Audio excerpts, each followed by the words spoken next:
বিশেষ করে আমরা এখন কথা বলছি একজন স্বামী স্ত্রী ও তার শ্বশুর পক্ষের ব্যাপারে।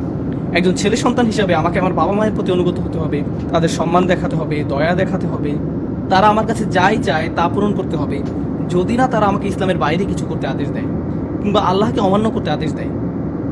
অন্যদিকে আমার স্ত্রীকেও তাদের প্রতি সম্মান দেখাতে হবে, সাধারণ শিষ্টাচার দেখাতে হবে, কিন্তু তাকে তাদের বাধ্যগত হয়ে চলতে হবে না। আর স্বামী হিসাবে আমি যদি আমার বাবা মায়ের সেবা তার কাছে দাবি করি, তাহলে আমি তার প্রতি অবিচার করছি। স্ত্রীকে তার নিজের বাবা মায়ের প্রতি কর্তব্যশীল হতে হয়। তার তো নিজের অভিভাবক রয়েছে, এরা তার নিজের অভিভাবক নয়, আপনার অভিভাবক। যেটা সত্য কথা, রক্তের বন্ধনে যে সম্পর্ক হয় আর বিয়ের বন্ধনে যে সম্পর্ক হয় তা মোটেই এক নয়। তো স্বামী হিসাবে আপনার স্ত্রীর কাছে আপনার বাবা মায়ের সেবা আশা করা এক ধরনের অবিচার, আর ইসলাম তা সমর্থন করে না। এমন কোনো নীতিও দেয়া হয়নি এ ব্যাপারে। কিছু মানুষ জিজ্ঞেস করে, কিন্তু আপনাকে তো আপনার স্বামীর আনুগত্য করতে হবে, সে যাই বলুক না কেন। এটাও সম্পূর্ণ সত্যি নয়। আমরা কোনো মানুষেরই এতটা বাধ্যগত নই যে সে যাই করতে বলুক না কেন তা করতে।